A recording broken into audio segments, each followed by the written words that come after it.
Vendredi 6 janvier 2023, mesdames, messieurs, bonsoir, bienvenue dans cette édition. Les titres. Maître Angelo Hunkpati est le nouveau bâtonnier du barreau national. Il a été porté à la tête de l'ordre ce jeudi 5 janvier 2023 au thème d'une cérémonie qui s'est déroulée à la maison de l'avocat. Plus de précisions dans ce 19h. Pour célébrer ses 25 ans d'existence, l'Institut des artisans de justice et de paix Chant d'Oiseau de Cotonou a tenu une messe solennelle d'action de grâce en présence des évêques du Bénin. Nous y reviendrons.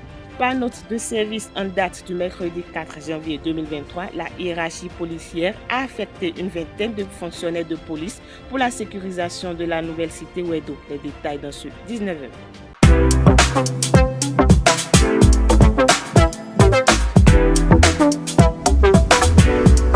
Moi, je suis à ESAE et toi? Moi, je suis en administration des finances à ESAE. Moi, je suis en diplomatie et relations internationales à ESAE. Moi, je suis en journalisme à ESAE. Émission ici, c'est ESAE. Moi, je suis en communication marketing à ESAE. Moi, je suis en droit à ESAE. Moi, je suis en gestion des ressources humaines à ESAE. Moi, je suis en gestion des marchés publics à ESAE.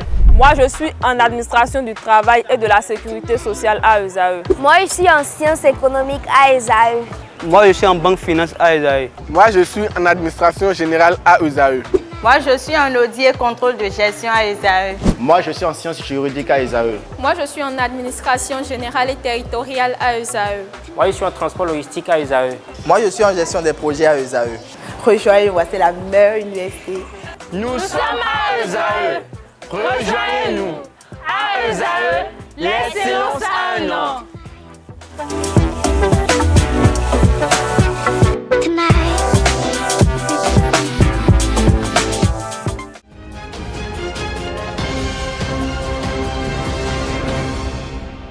À nouveau, bonsoir. Le barreau du Bénin a effectué dans l'après-midi de ce jeudi 5 janvier 2023 sa rentrée solennelle au titre de l'année 2022-2023 à travers une cérémonie fort simple à la maison de l'avocat de Cotonou. Cet événement a été couplé avec la passation de charge entre Prosper Aounou, bâtonnier sortant, et son successeur Angelo Hunkpati devant un parterre d'avocats, de chefs de juridiction, magistrats et autorités politico-administratives. Reportage, c'est Ondelarius Adjagbenon. Une passation de charge entre deux bâtonnats clôture les travaux de la rentrée solennelle 2022-2023 du barreau du Bénin. Maître Prosper Aounou s'en va. Maître Angelo Hunkpati s'installe. Je sais que vous incarnez les valeurs d'un capitaine et suis donc particulièrement heureux de vous transmettre le bâton aujourd'hui. Rien n'est plus beau dans notre profession que le mandat de bâtonnier. J'ai vécu avec des charges, des moments forts, mais aussi des moments intenses et gratifiants au service de notre barreau que je vous souhaite de vivre aussi. Nous nous sommes découverts totalement en accord sur tous les sujets. Déontologie, discipline, exercice international, ambition pour notre barreau. Je n'ai donc aucune inquiétude, car je sais que vous saurez poursuivre dans la même direction et maintenir le curseur de nos valeurs à l'endroit pour traverser les tempêtes inévitables dans la vie d'un barreau. Pendant les 3 dernières années, sous l'impulsion de Maître Aounou, le Conseil a œuvré à l'amélioration des conditions de travail et de vie de ses membres. L'érection de la maison de l'avocat en est un symbole. Le nouveau bureau de l'ordre entend poursuivre la dynamique amorcée en y ajoutant sa touche particulière. Nous verrons dans quelle mesure étendre à leur famille l'assurance santé mise en place au profit exclusif des avocats. Monsieur le bâtonnier, c'est ce que nous allons faire.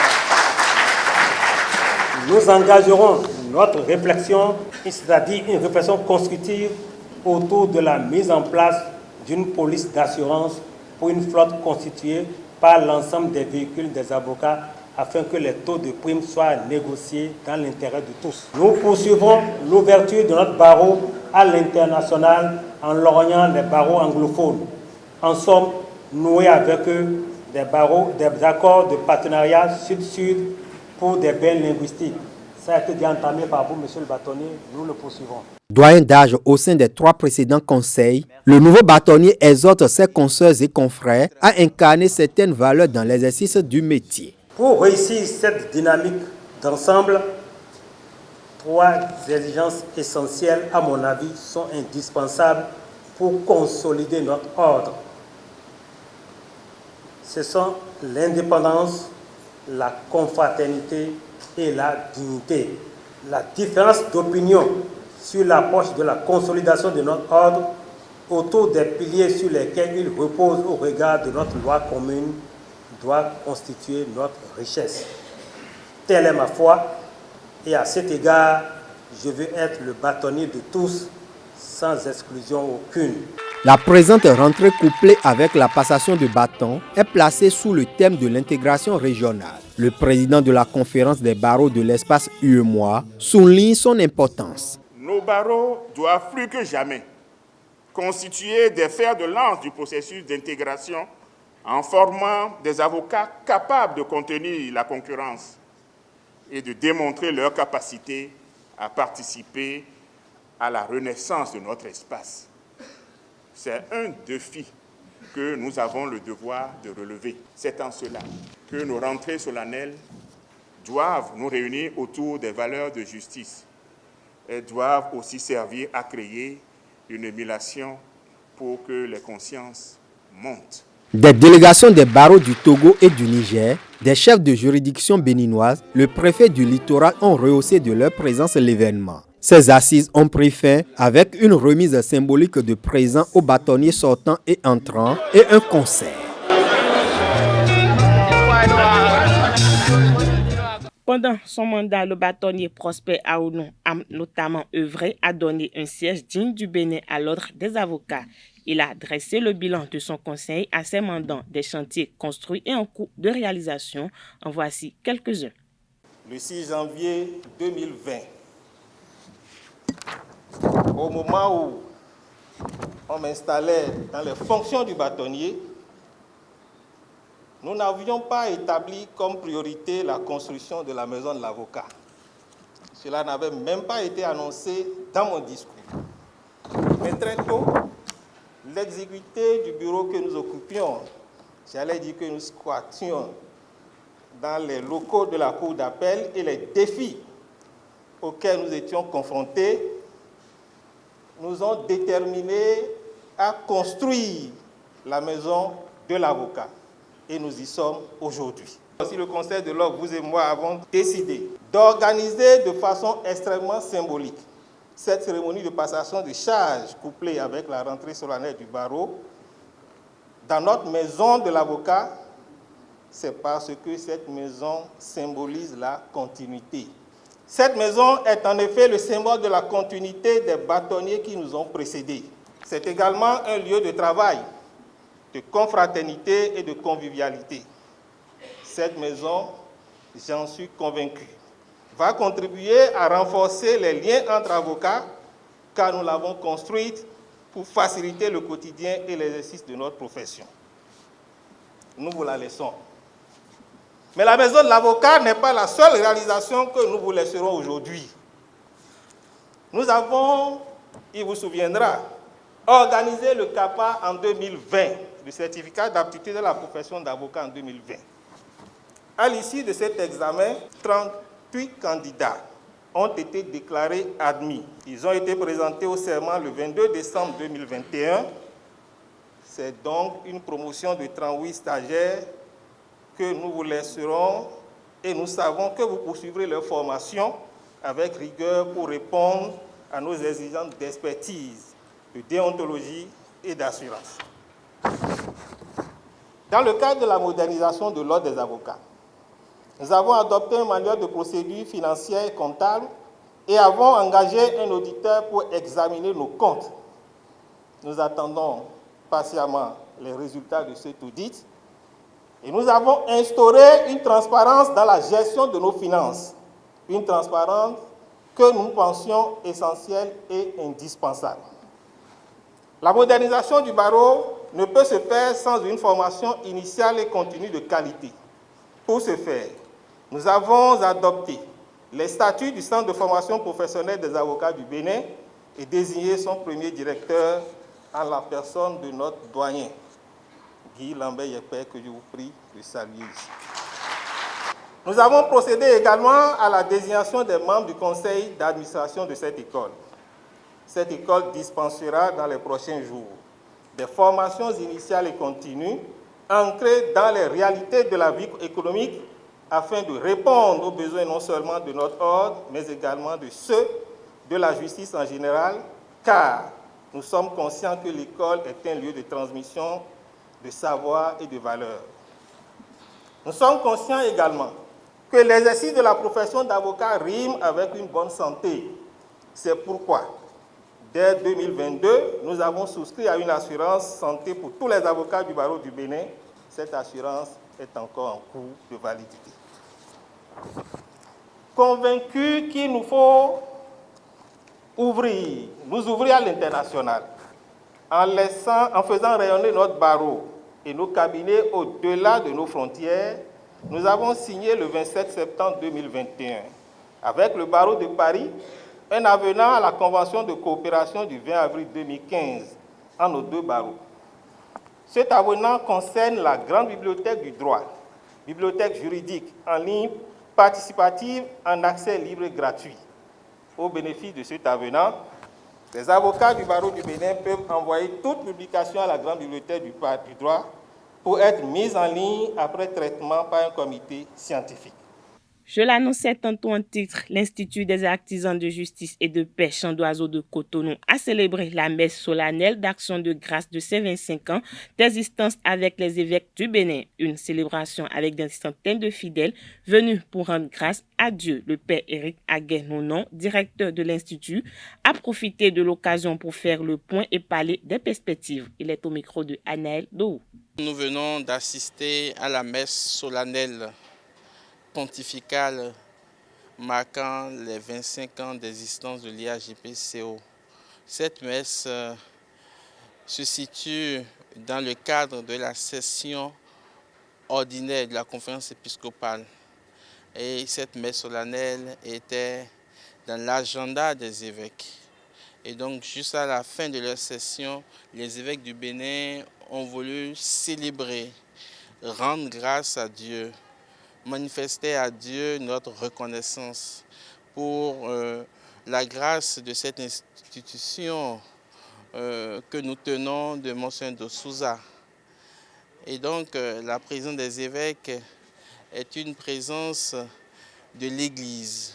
L'Église qui accompagne cette institution qu'elle a créée, l'Église et qui permet encore à cette institution d'aller de l'avant et l'encourage par la grâce eucharistique. Le premier bilan, c'est ce que l'IAJP-CO constitue.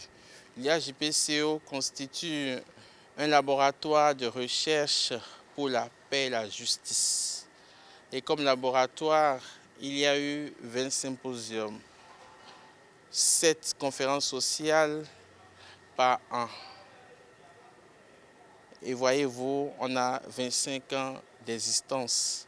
On a plusieurs publications destinées à la vulgarisation de la doctrine sociale dans l'enseignement primaire, secondaire. Et nous avons des ouvrages qui constituent des collectifs issus des symposiums, des conférences sociales. Et beaucoup d'ouvrages de la plume du père Raymond Goudjor, premier directeur fondateur, des ouvrages du père Colbert Goudinou et d'autres personnes qui publient dans les éditions du Chant d'Oiseau.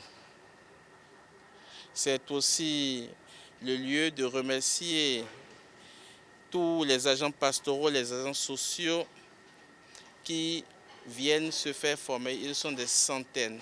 Nous avons la formation des agents pastoraux et des acteurs sociaux, 4 semaines l'année, 2 semaines en janvier, 2 semaines courant avril-mai. Donc il y a tout ça qui se fait et qui continue de se faire. L'héritage est précieux et il est important pour nous de porter cet héritage à son achèvement en comptant sur la grâce du Seigneur chaque jour. Les fruits, ce sont ces enfants qui courent à nous quand nous allons sur le terrain, que ce soit à Banikwara, à Segbana, à Sinandé, à Kalale ou dans les diocèses de Cotonou, d'Abomey et d'Assa. Deux grandes perspectives, c'est déjà la conception de la continuité. Il faut continuer à concevoir, conceptualiser cette continuité-là. Et ensuite, continuer à créer de l'originalité. L'originalité avec cette continuité dans l'originalité. Et ça, c'est important d'aller avec ces deux paires, la continuité et l'originalité dans ce qu'on fait, pour mieux approfondir ce qu'on fait, pour mieux vivre de ce qu'on fait, et pour que dans les cœurs et dans les consciences féconde un nouvel esprit patriotique, un nouvel élan pour la paix et la justice, car la paix et la justice ne se construisent que dans l'esprit et dans l'agir humain. La conférence épiscopale du Bénin a tenu du 3 au 5 janvier 2023 sa deuxième session ordinaire plénière au titre de l'année 2022-2023. Plusieurs points ont été inscrits à l'ordre du jour, dont notamment l'actualité au plan politique et sécuritaire à travers le communiqué final publié au terme des assises ce jeudi 5 janvier 2023. Les évêques du Bénin ont félicité le gouvernement béninois pour les initiatives en cours dans le pays afin d'améliorer le quotidien des populations. La CEB encourage le gouvernement à poursuivre les efforts pour une amélioration des conditions de vie des couches défavorisées, précise le communiqué signé de Monseigneur Victor Agbanou, président de la conférence épiscopale du Bénin. La direction départementale atlantique de la police républicaine a affecté par note de service en date du 4 janvier 2023 une vingtaine de fonctionnaires de la police républicaine. Selon la note signée du directeur général de la police républicaine Soumaïla Yaya, les fonctionnaires de police concernés par cette affectation ont été mutés pour les nécessités du service. Les 20 fonctionnaires de la police ont été notamment affectés pour la sécurisation de la nouvelle cité de Wedo, une zone résidentielle située dans le département de l'Atlantique. Les agents de police affectés doivent rejoindre leur poste le mercredi 11 janvier prochain au plus tard. Porto Novo abrite du 9 au 14 janvier prochain l'édition 2023 du festival Musique Caravane. Des rencontres artistiques franco-béninoises, des plateaux de promotion jeunes talents et des concerts gratuits sont au menu de cette édition qui aura pour cadre le Marigot au quartier d'Owa de la ville capitale du Bénin. L'annonce de ce premier événement musical de l'année a été faite ce jeudi 5 janvier au cours d'une conférence de presse au Leader Bar de Ménontin. Le compte rendu avec Kales Kitome. On ne va pas laisser ce projet mourir, on va prendre le relais, d'où la création, l'installation d'un festival qui nous permettra d'installer à petit coup l'école de musique. Donc ce festival Musique Caravane. Ainsi, du 9 au 14 janvier prochain, Porto Novo va vibrer au rythme du festival École Musique Caravane. Musique Caravane qui existe depuis 2016 à Porto Novo.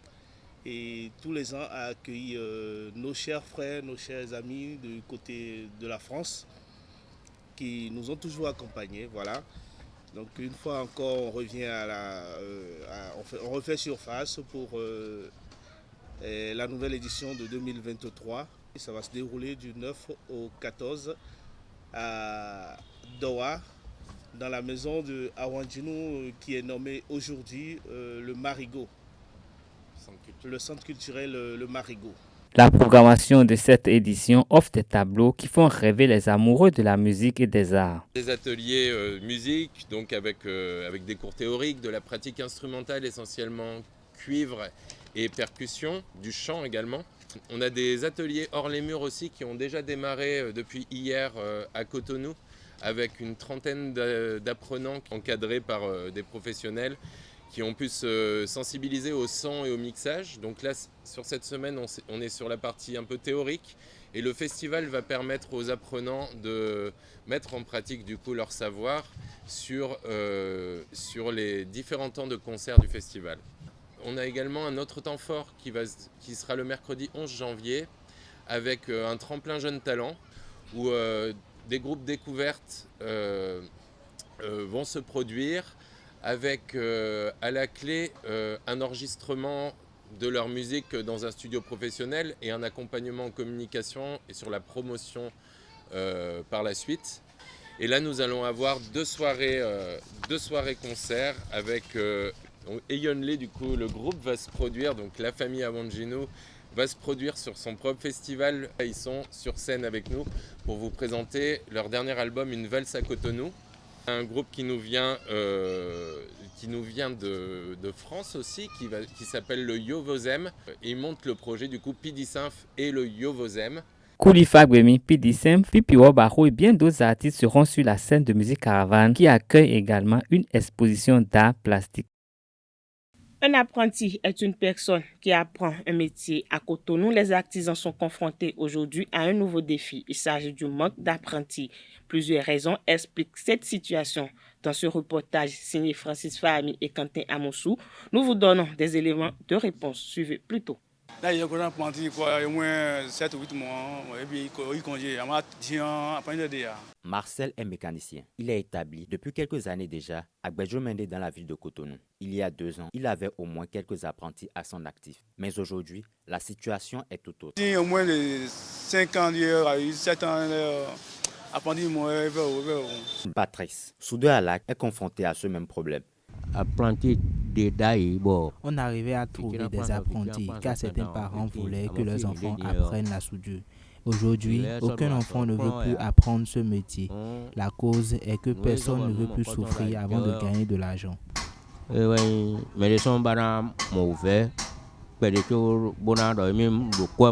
Plusieurs raisons sont évoquées pour expliquer ce phénomène. Il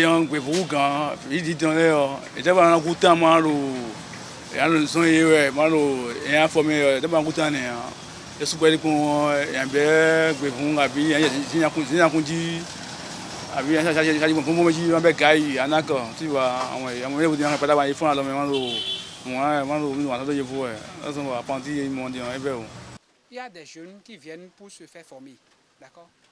Quand ils commencent, le début est bon et beau. Quand ils commencent, quelques mois plus tard, 1-2 mois, si l'enfant déjà sait comment imprimer sur un t-shirt, c'est fini pour lui, il connaît déjà le métier. Il s'en va, mais c'est-à-dire, commence la pagaille là, tu le renvoies bien, tu lui dis d'aller appeler ses parents, il s'en va. Hormis le gain facile, d'autres raisons sont évoquées, comme par exemple la recherche de vrai pâturage. Beaucoup d'apprentis, ils commencent ailleurs et ils viennent chez moi, pas pour continuer chez moi, mais ils me disent, bon, patron, l'un des amis m'a dit que chez vous là, pour écrire là, si vous donnez formation à quelqu'un là, rapidement il comprend et je lui dis, bon, comme tu es un apprentissage, tu es venu me voir pour me demander de t'apprendre comment garder pinceau en seconde là. Je peux t'apprendre. Aujourd'hui, le manque d'apprentis est un problème auquel sont confrontés de nombreux artisans à Cotonou. L'artisanat est considéré comme un secteur à fort potentiel au Bénin. Parlons spiritualité dans cette édition. La divinité Trompeto Teka Alafia, comme toute autre divinité, prend déjà plus de 50% de la population béninoise à la question de connaître l'origine de cette divinité. Voici la réaction de Sylvain Kwasi, prêtre de Fa. Suivons-le au micro de Jacques Marion Nalmeda. Voilà encore une belle bêtise. J'en parle un peu. Ça, c'est encore une thèse. Bien avant 43 même. Et c'est Monseigneur Sessou qui a fait la thèse. Une nouvelle religion en Afrique occidentale depuis le Gorovodou. C'est quoi le Gorovodou? C'est quoi le Gorovodou? Le monsieur Seydou, du nord du Ghana, qui a dit qu'il rentrant du champ, il a trouvé cette divinité, lui a parlé, il a donné la composition de cette divinité à quelqu'un. Il a révélé la composition de cette divinité à quelqu'un. Lui-même, il ne connaît pas. Il a dit qu'il l'a trouvé dans un champ. Il a demandé de lui amener à la maison, de lui vouer un culte. Alors, mais quand j'étais petit, déjà mon grand-père, là, père son âme, le gars, oui, il interdisait à tous ses enfants d'aller dans la maison du Gorovodou. Les premiers temps de Gorovodou, c'est où d'abord? Ghana. c'est à Takwame. Après Takwame, c'est Ben. Après Ben, c'est à Grand Bobo. Au Bénin, dormir à l'époque. Il avait moins de temps, c'est tout. Il avait ma tata Loisel qui avait le Gros Vaudou. Aujourd'hui, le Gros Vaudou est rempli. Les Bénins n'ont plus de Vaudou. Bénin, le pays de Vaudou, il n'a pas de Vaudou. Dans chaque coin de rue, il n'a que le tronc de 4 troncs de V. Mais au nord du Bénin, au sud, à Port-Nouveau, à Pobé, à Roli, tout le monde a ses Gros Vaudou. Tous les prochaines universités, c'est Gros Vaudou. C'est ce que c'est? Le monde doit les fesser. L'État doit les jeter tous en prison. Mais Kédougou a fait ça au moins. Quand tu as fait le père de l'église céleste, Kédougou a pris que tu es nos pitons sacrés. Le piton est sacré.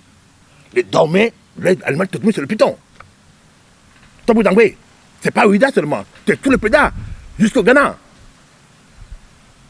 Quand on parle du Tombou Inglé, c'est aussi le piton, une forme de piton. Quand ils profanent nos pitons sacrés, ils profanent le père du Dahomey, le sacré de ce pays. Quand tu vas commencer pour faire l'huile sainte, qu'est-ce que le quoi fait? Il a été courageux. Il a traqué.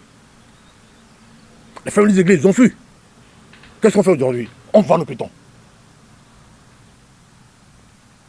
On vend nos pitons, on les tue, on les profane. Et personne n'en parle. Le ministère de Pêche et d'Élevage doit interdire ça. Les Français l'ont montré en France. Des conteneurs de pitons venant du Dahomey. C'est normal ça. Avant le vrai gros Vaudou, il n'a pas de sorcellerie à côté. Que le Vaudou est sur une cinéfaille, il ne connaît pas le cinéfaille de Gredou. Et dans le cas dedans, c'est pas le cas seul. Dans le tout là aussi, dedans quelque part. À quel niveau, ils ne savent pas. Aucun d'eux ne savent pas. Aucun d'eux.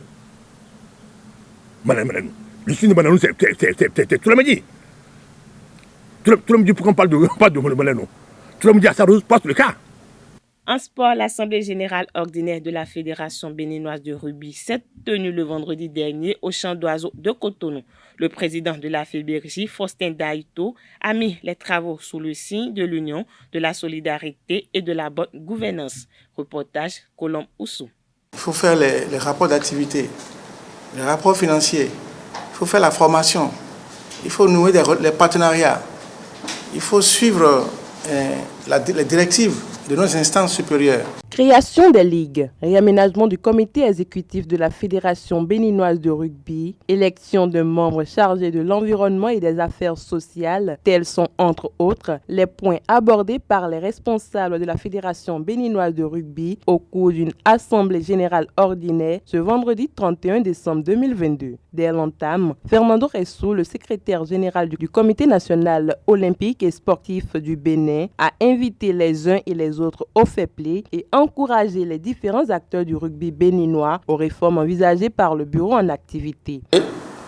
Le rugby est un sport élégant pratiqué par des hommes élégants. Nous sommes là pour célébrer le sport et notre sport, c'est le rugby. Vous êtes en train de penser à l'activation d'une structure particulière, les ligues. J'ai trouvé ça très ambitieux et je vais vous dire, si vous n'êtes pas prêts pour prendre les postes de président de ligue et de partir de là pour dynamiser le rugby, n'adoptez pas ça. Le point de la gestion de la fédération pendant les 2 dernières années a été fait à l'assistance. Lorsque nous avons pris les rênes, nous avions au niveau de la banque 31 956. Et à cela, en termes de ressources, nous avons reçu cette année-là 15 millions de francs CFA. Et en termes de subventions, nous avons également reçu une subvention du Sénos Ben, qui est de 2 500 000. Et en plus de ces ressources, nous avons les cotisations des clubs. Le total de ces dépenses-là, que j'appelle des dépenses de fonctionnement de la fédération, s'élève à la somme de 10 732 490. La participation à la formation des commissaires de match World Rugby. 2 stagiaires du Bénin ont participé à cette formation à Yaoundé, au Cameroun. du 4 au 12 novembre 2022. Il s'agit de Dame Diane Patti, responsable du rugby féminin, et le SGA, M. Fausto Roosevelt. L'organisation du championnat national de rugby à 15 seniors hommes qui a pris fin le 11 décembre 2022. Après plusieurs années de pause, le championnat national de rugby à 15 seniors hommes a repris de plus belle pour les amoureux du rugby qui s'est déroulé sur plusieurs mois, depuis la phase des poules jusqu'à la phase finale. Malgré la balance déficitaire à la trésorerie, tous les bilans sont adoptés par acclamation. Au terme de la séance, la FEB Rugby a procédé à la remise des attestations aux clubs actifs sur l'exercice 2021-2022. 2022 bouclé, cap sur les défis de l'année nouvelle. C'est sur cette information sportive que prend fin cette édition. Merci pour votre attention. Agréable soirée à tous.